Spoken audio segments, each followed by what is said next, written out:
فرقان حمید کی پیاری باتیں، قرآن کے پیارے احکام، قرآن جو کہ ہم سب کے لیے راہ ہدایت ہے. ہم کوشش کرتے ہیں کہ قرآن کریم کے حوالے سے ہی کچھ بات کیا کریں، کچھ آیتوں کو سمجھا کریں اور اللہ کے پیغام کو سمجھا کریں. قرآن مجید ایک ایسی کتاب ہے جو ہمارے لیے راہ نجات بھی ہے، راہ ہدایت بھی ہے، گائیڈ لائن بھی ہے. اور وہ باتیں جو ہم اپنی عقل سے، اپنے یوں سمجھیے کہ جو اسباب ہیں اس سے جہاں تک رسائی نہیں ہوتی، قرآن اس سے آگے کی رہنمائی عطا فرماتا ہے.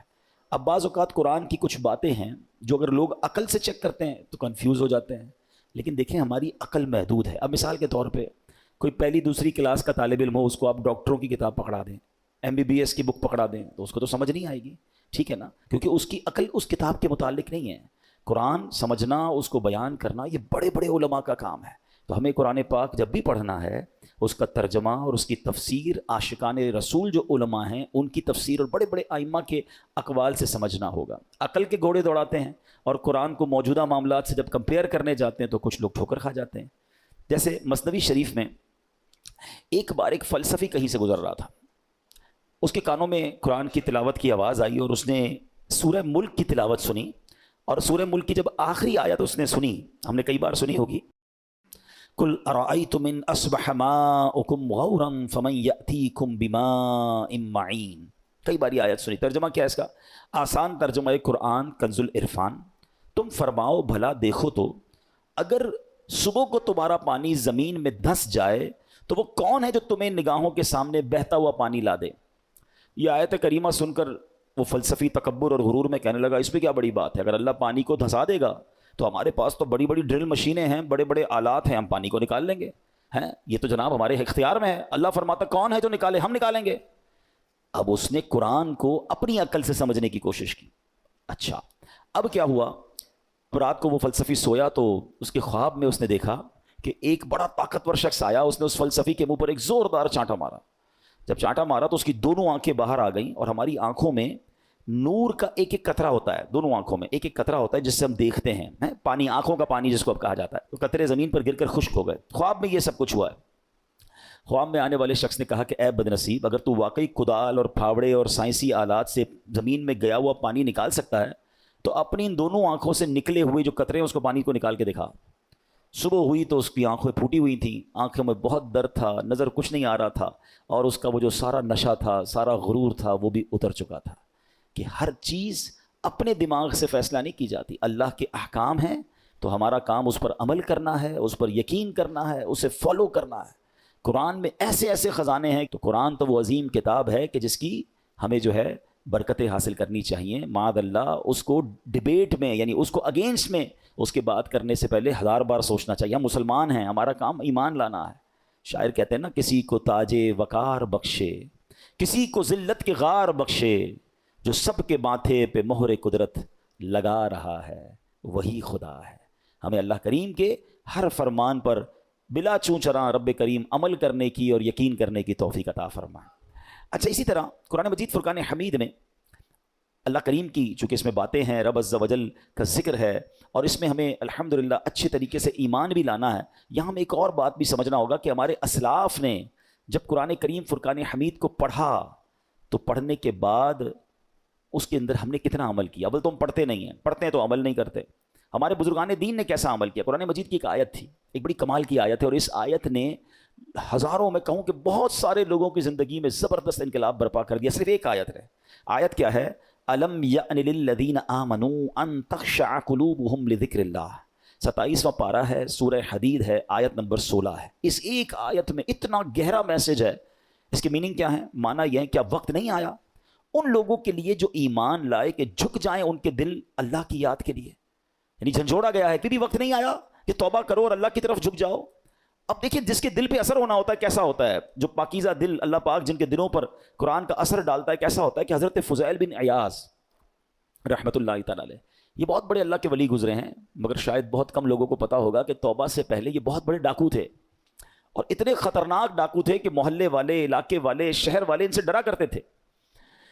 آپ نے قرآن مجید کی ایک آیت پر عمل کیا. ہوا کیا کہ ایک بار آپ قافلے کے ساتھ کہیں جا رہے تھے، قافلے میں ایک شخص جو تھا تلاوت قرآن کر رہا تھا اور اس نے یہ آیت پڑھ دی. آیت کیا ہے؟ الم یأن للذین آمنوا ان تخشع قلوبہم لذکر اللہ. کیا وقت نہیں آیا ان لوگوں کے لیے جو ایمان لائے کہ جھک جائیں، ان کے دل اللہ کی یاد کے لیے؟ اب جب یہ آیت آپ نے سنی نا، حضرت فضیل بن عیاض کے دل پر ایسا اثر ہوا، اتنا روئے اور کہتے ہیں یا اللہ وہ وقت آ گیا ہے کہ ہم تیری راہ میں چل پڑیں۔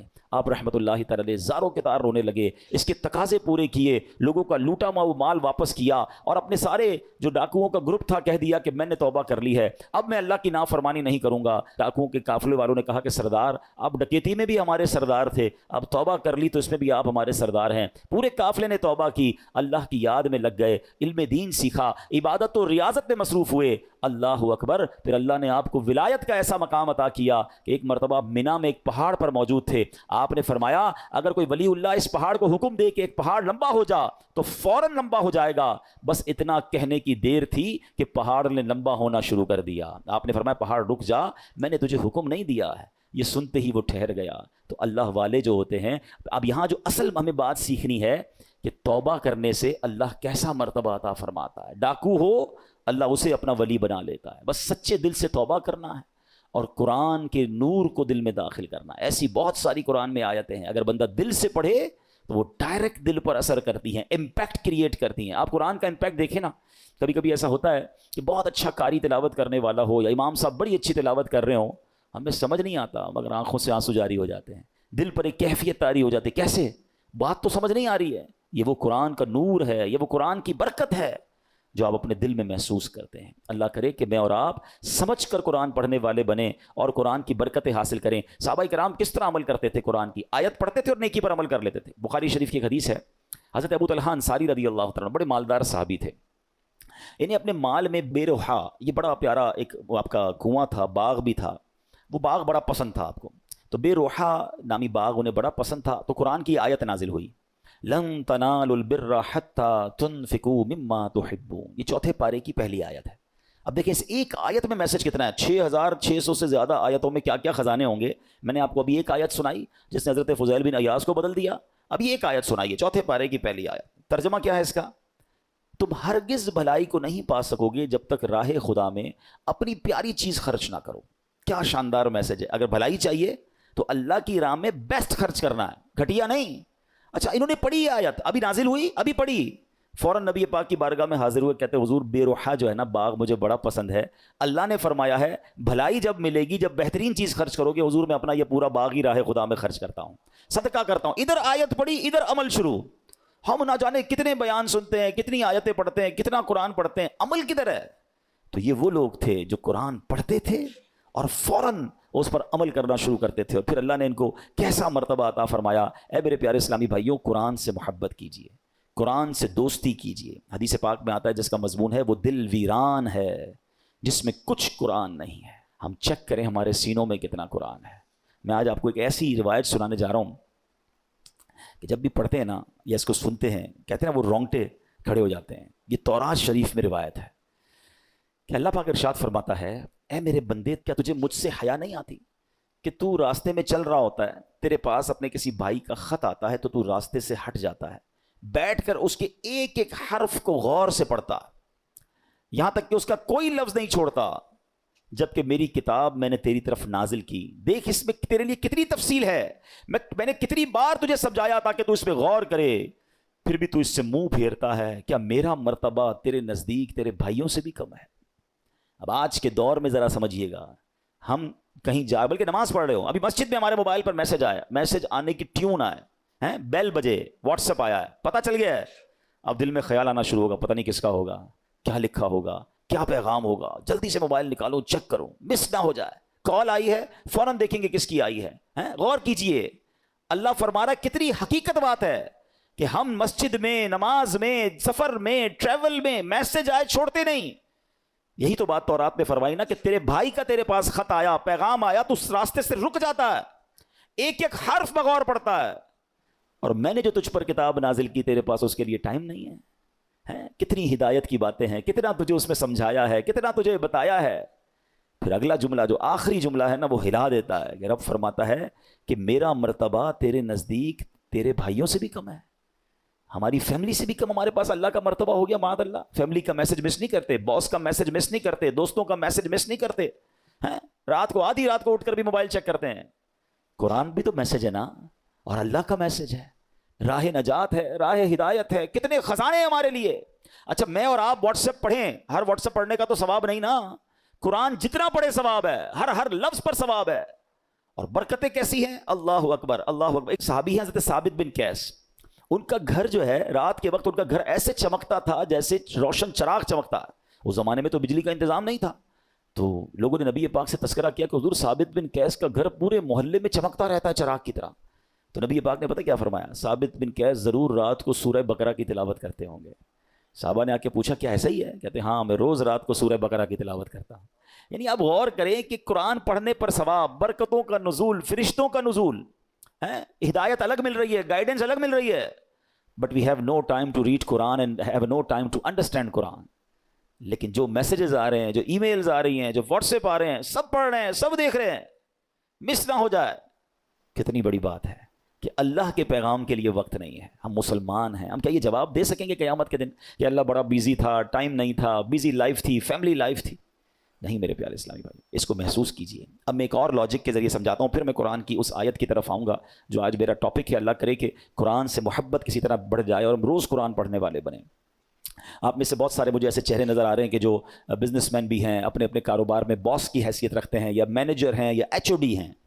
ہم کیا کرتے ہیں نارملی رات کو سونے سے پہلے ہم اپنے مینیجر کو، اپنے امپلائی کو کچھ میسیجز کرتے ہیں کہ بیٹا صبح اٹھ کے یہ کام کر لینا، یہاں سے چیک اٹھا لینا، فلاں فائل وہاں دے دینا، بینک میں یہ پیسے ڈلوا دینا. 5 7 8 کام دے کے آپ فری ہو گئے. آپ کو پتا ہے اب جب میں اٹھ کر کھانا وانا کھا کے بریک فاسٹ کر کے آفس پہنچوں گا، یہ سارے کام ہو گئے ہوں گے کیونکہ اس کی ڈیوٹی یہی ہے. اب ایک دن آپ صبح اٹھے اور آپ نے فون کیا کہ میں نے آپ کو کام دیے تھے وہ سارے ہو گئے. وہ کہے کہ سر وہ آپ کا میسج نہیں سن سکا. مجھے بتائیں آپ کا کیا رپلائی ہوگا؟ اور اگر بڑے اہم کام، بڑے امپورٹنٹ کام آپ نے دیے ہوں اور وہ آپ کو یہ جواب دے دے کہ ٹائم گزر گیا بینک کا، وہ جو فیس جمع کروانے کا ٹائم تھا وہ ختم ہو گیا ہے، آج چالان جمع کرانے کی آخری ڈیٹ تھی وہ ختم ہو گئی، اور بندہ آپ کو جواب یہ دے میں نے سنا ہی نہیں آپ کا پیغام. بتائیں آپ کا کیا جواب ہوگا؟ آپ کتنا ناراض ہوں گے کہ تمہاری ڈیوٹی تھی، تمہاری تو جاب ہی یہی تھی کہ میرا میسج سنتے. تمہیں پتہ ہے کتنا نقصان ہو گیا؟ کتنا شاؤٹ کریں گے آپ، کتنا ناراض ہوں گے. آپ کا کوئی میسج نہ سنے آپ کو برا لگتا ہے. مجھے 40 سال ہو گئے، کسی کو 50 سال ہو گئے، کسی کو 30 سال ہو گئے اس دنیا میں آئے ہوئے. سب کے گھر میں قرآن ہے، سب کے گھر میں اللہ کا میسج آیا ہوا ہے. کیا آپ نے پڑھ لیا ہے؟ آپ نے سن لیا ہے؟ آپ نے سمجھ لیا ہے؟ سوچیں اللہ کی بارگاہ میں اگر اللہ ناراض ہو گیا تو ہم کدھر جائیں گے؟ نہ کریں ایسا. یا تو ایسا ہوتا نا کسی بھی چیز کا ٹائم نہیں ہے، سب چیزوں کا ٹائم ہے. سوشل میڈیا کا ٹائم ہے، فیملی کے لیے ٹائم ہے، کھانے پینے کا ٹائم ہے، نوکری کا ٹائم ہے، گھومنے پھرنے کا ٹائم ہے، دوستوں میں جانے کا ٹائم ہے. اب تو جم ٹائم نیا آ گیا ہے جناب، جم ٹائم ہے، واکنگ ٹائم ہے، سب ٹائم ہے آپ کے پاس. افسوس یہ ہے کہ قرآن ٹائم نہیں ہے. سوچئے یہ قرآن سے دوری اچھی نہیں ہے. آپ کو پتہ ہے جب میں اور آپ قبر میں جائیں گے نا، سارے سافٹ ویئر آف لائن ہو جائیں گے. جتنے سافٹ ویئر ہم کھولتے ہیں نا، قرآن قبر میں بھی آن لائن ہوگا. حدیث پاک میں آتا ہے سورہ ملک جو روزانہ رات کو تلاوت کر لے، یہ 30 آیتوں والی سورت وہ ہے جو قبر میں آ کر عذاب سے بچائے گی. مگر اس کا بھی ٹائم 6-7 منٹ لگتے ہیں سورہ ملک پڑھنے میں، لیکن اس کا بھی ٹائم نہیں ہے. اچھا اگر میں قرآن نہیں پڑھ رہا، اب آپ اس کا امپیکٹ سوچئے گا. اگر ہم قرآن سے دور ہو گئے تو ہمارے بچوں کا کیا حال ہوگا؟ آہستہ آہستہ یہ نسلیں تو دور ہوتی چلی جائیں گی نا. اگر میرے بچے قرآن پڑھنے والے نہیں ہوں گے تو اینڈ آف دا ڈے مجھے ایصال ثواب کیا کریں گے؟ کیا سوشل میڈیا کھول کر ایصال ثواب کریں گے، یا قرآن پڑھ کر میری قبر پر آ کر فاتحہ پڑھیں گے ایصال ثواب کریں گے؟ سوچئے، اپنے گھر میں یہ ماحول بنائیے. میں بھی قرآن پڑھوں، میری فیملی بھی قرآن پڑھے، انہیں نظر آئے کہ گھر میں قرآن کی تلاوت ہوتی ہے، پھر قرآن انڈرسٹینڈ کریں. اب تو بڑا آسان ہو گیا ہے. اب تو اردو زبان میں ترجمے موجود ہیں، ٹرانسلیشنز ہیں. ماشاءاللہ دعوت اسلامی نے تو قرآن کو اتنا آسان کر دیا ہمارے لیے کہ ترجمہ قرآن اور پھر تفسیر قرآن صراط الجنان، یہ اتنی کمال کی قرآن پاک کی تفسیر ہے، ڈیٹیلڈ تفسیر آسان اردو میں. پھر اس کی اپلیکیشن بھی بنا دی ہے، آپ سرچ بھی کر سکتے ہیں کوئی ٹاپک، کوئی آیت، کوئی موضوع، اور آپ کو اس کے تحت قرآن پاک کی تفسیر مل جائے گی. اپنے موبائل میں ڈاؤن لوڈ کر لیں، فری آف چارج ہے. اتنا کچھ کر دیا. پھر تفسیر قرآن صراط الجنان کو آڈیو ریکارڈ بھی کر دیا کہ اگر کوئی بندہ چاہتا ہے کہ میں جناب صرف سنتا جاؤں، میرے پاس ٹائم نہیں ہے پڑھنے کا، نگاہوں کا مسئلہ ہو جاتا ہے، بعض لوگوں کو پڑھنے میں تکلیف ہوتی ہے، تو اب روز کا آدھا گھنٹہ 20 منٹ 15 منٹ تفسیر قرآن سن لے اسی اپلیکیشن سے، آڈیو سن لیں. تو انشاءاللہ آپ انڈرسٹینڈ کریں گے، اور یہ وہ پیغام ہے جو ہمیں انشاءاللہ بہت کچھ سکھائیں گے. تو آج میں قرآن پاک کی ایک ایسی آیت، الحمدللہ ہم یہ بھی کوشش کرتے ہیں کہ جس میں ہم قرآن پاک کی ان آیتوں کا ذکر کریں کہ جس میں اللہ نے براہ راست مومنوں سے بات کی ہے. اے ایمان والو کہہ کر، او یو بلیورز، یا ایھا الذین آمنو. یاد رکھیے گا ویسے تو more than 6000 آیات ہیں قرآن میں، مگر 89 آیتیں وہ ہیں جس میں ڈائریکٹلی مجھ سے اور آپ سے اللہ نے بات کی ہے. پیارے بھائیوں کم از کم وہ 89 آیتیں تو پڑھ لیں کہ اللہ نے مجھے کہا کیا ہے، حکم کیا دیا ہے، آرڈر کیا دیا ہے. اب انہی میں سے ایک آیت آج میں تلاوت کر رہا ہوں. یہ پارہ نمبر 4 ہے، سورہ آل عمران ہے، اور آیت نمبر 200. اللہ ارشاد فرماتا ہے، یا ایھا الذین آمنوا اصبروا وصابروا ورابطوا واتقوا اللہ لعلکم تفلحون. ترجمہ قرآن، اے ایمان والو صبر کرو اور صبر میں دشمنوں سے آگے رہو اور اسلامی سرحد کی نگہبانی کرو اور اللہ سے ڈرتے رہو اس امید پر کہ تم کامیاب ہو جاؤ. اس میں 2-3 بڑے پیارے میسج ہیں. اس آیت میں ارشاد فرمایا، اے ایمان والو نیکیاں کرنے، گناہوں سے بچنے کی مشقت، دنیاوی مصیبتوں اور آفتوں پر صبر کرو اور جنگ کی سختیوں کے موقع پر صبر کرنے میں کفار پر غالب رہو. صبر و استقامت میں ان سے کم تر ثابت نہ ہونا اور اسلامی سرحد پر اپنے جسموں اور گھوڑوں کو کفار سے جہاد کے لیے تیار رکھو.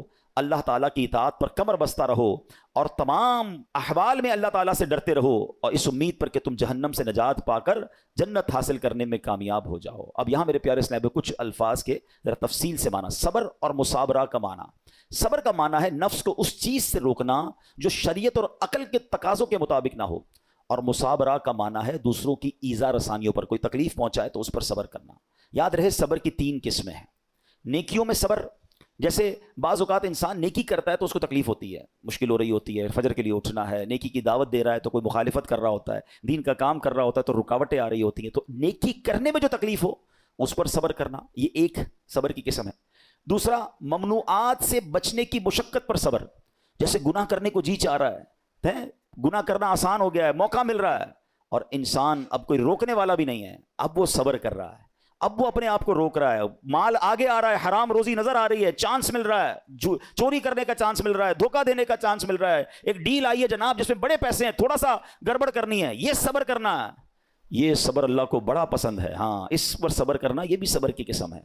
اور آپ نے قرآن کی وہ آیت یاد رکھنی ہے کہ ان اللہ مع الصابرین، اللہ صبر کرنے والوں کے ساتھ. ہم لوگ بعض اوقات سمجھتے ہیں کہ جو مار پڑتی ہے، جھگڑا ہوتا ہے، بیماری ہو جاتی ہے، اسی پر صبر. یقیناً یہ بھی صبر کی ایک قسم ہے. تیسری قسم یہی ہے کہ دنیا کی مصیبتوں اور آفتوں پر صبر کرنا. لیکن جو پہلی 2 قسمیں ہیں نا، یہ بھی صبر ہی ہے اور بڑا کمال کا صبر ہے کہ نیکی کرنے میں مشکل ہو رہی ہے، بندہ صبر کر رہا ہے مگر نیکی کیے جا رہا ہے. بعض اوقات روزہ رکھتے ہیں، تکلیف ہوتی ہے، مشقت والا کام بھی ہے، پھر بھی روزہ رکھ رہے ہیں رمضان کا، صبر کر رہے ہیں نا، یہ بھی صبر کرنے والا ہے. گناہ کا موقع مل رہا ہے، گناہ نہیں کر رہا، رک رہا ہے، یہ بھی صبر کرنے والا ہے. تکلیف آ گئی، آفت آ گئی، مصیبت آ گئی، اللہ کی رضا پر راضی ہے، صبر کر رہا ہے، یہ بھی صبر کرنے والا ہے. اچھا، اب اس میں ورابطو، قرآن میں ایک اور لفظ ذکر ہوا اس آیت میں. اس لفظ کے مفہوم پر مفسرین نے کافی تفصیلی کلام کیا، جس کا خلاصہ یہ ہے کہ لفظ ورابطو کے 2 معنی ہو سکتے ہیں. سرحد پر اپنے جسموں اور گھوڑوں کو کفار سے جہاد کے لیے تیار رکھو. نمبر 2، اللہ تعالیٰ کی اطاعت پر کمر بستہ رہو. تو جو لوگ سرحدوں کی، اسلامی سرحدوں کی حفاظت کرتے ہیں، اپنی جان جوکھوں میں ڈالتے ہیں، شہید ہو جاتے ہیں، اپنا سب کچھ لٹا دیتے ہیں، ان کے بڑے مرتبے قرآن میں بیان ہوئے اور اس کی تو بڑی فضیلتیں ہیں. سبحان اللہ. یاد رکھیے کہ اسلامی ملک کی بقا، مسلمانوں کی حفاظت، دین کی سربلندی، اسلام کی قوت کا اظہار، لوگوں کے حقوق کا تحفظ، پیغام الہی کے لیے تبلیغ، کفر کی راہ میں رکاوٹ اور اس کی روک تھام میں اسلامی ملک کی سرحدوں کی حفاظت کا بہت عمل دخل ہے. حضرت سہل بن سعد ساعدی رضی اللہ تعالیٰ عنہ فرماتے ہیں کہ سرکار دو عالم علیہ الصلوۃ والسلام نے ارشاد فرمایا، راہ خدا میں ایک دن سرحد کی نگہبانی کرنا دنیا و ما فیہا سے بہتر ہے. یعنی دنیا اور اس کے اندر جو کچھ ہے وہ سب سے بہتر یہ ہے کہ اللہ کی راہ میں اسلامی سرحدوں کی حفاظت کی جائے. تو اخلاص کے ساتھ جو یہ کام کرتے ہیں وہ ان کے بڑے مرتبے ہوتے ہیں. حضرت سلمان رضی اللہ عنہ سے روایت ہے، نبی پاک علیہ الصلوۃ والسلام نے ارشاد فرمایا، ایک دن اور ایک رات سرحد کی حفاظت کرنا 1 مہینے کے روزوں اور قیام سے بہتر ہے. حفاظت کرنے والا اگر مر گیا تو اس کے اس عمل کا اجر جاری رہے گا اور وہ فتنہ قبر سے محفوظ رہے گا. تو یہ نصیب والوں کا حصہ ہوتا ہے. ٹھیک ہے، اب ہم نے 2 باتیں اس آیت سے سیکھی کہ ایک صبر کرنا ہے، مصیبت آئے تو صبر کرنا ہے، نیکیاں مشکل لگ رہی ہیں پھر بھی نیکیاں کرنی ہے، فرض پورا کرنا ہے، صبر کرنا ہے. اور اسی طرح گناہ کرنے کا موقع مل رہا ہے، چانس مل رہا ہے، بڑھ کر گناہ آ رہا ہے، اپنے آپ کو روکنا ہے، صبر کرنا ہے. یہ سب صبر میں شامل ہے. اور پھر ہم نے اسلامی سرحدوں کی حفاظت کے بارے میں سنا. اسی طرح میرے پیارے اسلامی بھائیوں، نبی پاک نے ایک بار صحابہ کرام سے فرمایا، تمہیں ایسی چیز نہ بتا دوں جس کے سبب اللہ تعالیٰ خطائیں مٹا دے اور درجات بلند کرے؟ عرض کی حضور ضرور بتائیے. ارشاد فرمایا، جس وقت وضو ناگوار ہوتا ہے اس وقت وضو کامل کرنا اور مسجدوں کی طرف قدموں کی کثرت اور ایک نماز کے بعد دوسری نماز کا انتظار، اس کا ثواب ایسا ہے جیسا کفار کی سرحد پر حمایت بلاد اسلام کے لیے گھوڑا باندھنے کا ہے. یعنی کچھ لوگوں کو تو جہاد کا موقع ملتا ہے، اللہ ان کو سلامتی عطا فرمائے، مگر عام مسلمان جیسے ابھی کوئی اگر اسلامی سرحدوں پر ہمارے ملک میں کوئی ایسا معاملہ نہیں اور ہم نہیں جا پا رہے، تو یہ کتنی پیاری حدیث ہے کہ ایک نماز سے دوسری نماز کا انتظار کرنا. جب وضو مشکل ہو اس وقت وضو